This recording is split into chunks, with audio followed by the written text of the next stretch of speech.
Jeremy, can you tell us why you were running for town council? Great. Yeah, so I'm running for town council essentially because I've been involved on the conservation committee for about 5 years. And I work for a land trust in my work. I work with communities all up and down the coast. And I work with town councils, I work with selectmen in different communities. And I'm really interested in issues around conservation and around education. And one of the things that I've seen is communities struggle with a lot of these issues. And so I've had the benefit of working with communities in a professional capacity.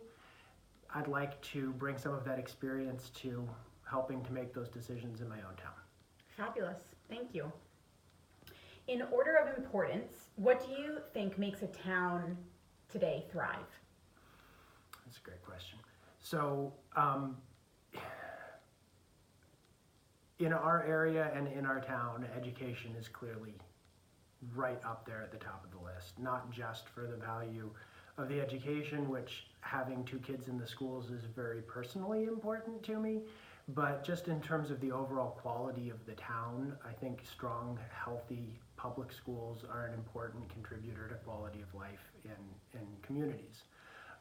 Especially in Cape Elizabeth, our schools are really important. For me also, coming back to Cape Elizabeth a few years ago, I was just blown away by how much open space we have that is publicly available in town. A lot of it was probably owned by the town when I lived here 20 years ago, but it wasn't made available to the public in the way that it is now.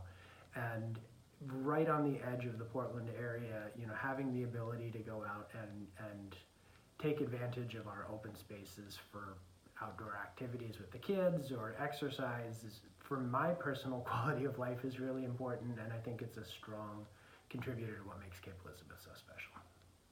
Fabulous, thank you. What is your opinion on the condition and potential for improvement of our school buildings? Yeah, that's a great question. I know this has been an issue that has gotten a lot of attention recently. My family hosted an exchange student last year, which got me back in the high school really for the first time since I graduated. And it frankly blew me away to walk into the high school and see how little of the physical plant had changed in the 20 plus years since I had graduated from the high school. We have a strong tradition of really quality public education in Cape Elizabeth. For me, a major part of that is making sure that we have modern, safe facilities for the students to learn in. I think we've deferred a lot of maintenance over the years. That contributes to part of it, part of the need that we're now seeing in terms of capital investment, but there's clearly, we clearly are due for a renovation of our public schools, and I think that doing that well will set us up for having high quality education over the next 20 years or potentially longer in town. So yeah. That's great, thank you. In last year's budget season, our town proposed addressing our school district's dependency on state funding by adopting a new one-town approach for financial planning. Mm-hmm. What skill set could you bring towards implementing the one-town vision? Yeah, thanks. That's a great question. So this touches on, again, it touches on something bigger, which is there's been this shift in funding both for school budgets and for municipal budgets really over the last 20 years in Maine. And we are no longer in the days where a school budget and a town budget are completely separate beasts, especially not in a town like Cape Elizabeth where we have a one-town school district. So it really is, I think, imperative for the town and the school district, who are both tapping into the same property tax base to fund the activities, to work together. I think there's a role in Cape Elizabeth for the council to work with the school board, particularly around issues of capital investment and renovation and making sure that those issues get addressed.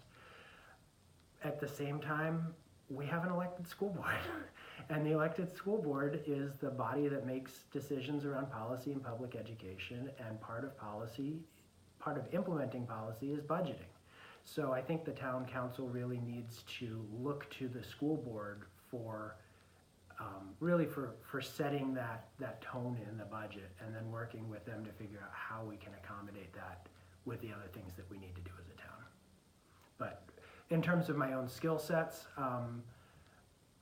I frankly think it is a matter of communicating effectively and listening and understanding. And they're not easy conversations, but they don't get easier by not having them. So that's the attitude that I bring to it. Fabulous. Thank you. Do you have anything else you'd like to add? Not in particular. Okay. Yeah. Well, thank you so much for joining us. Yeah. We really much appreciate it.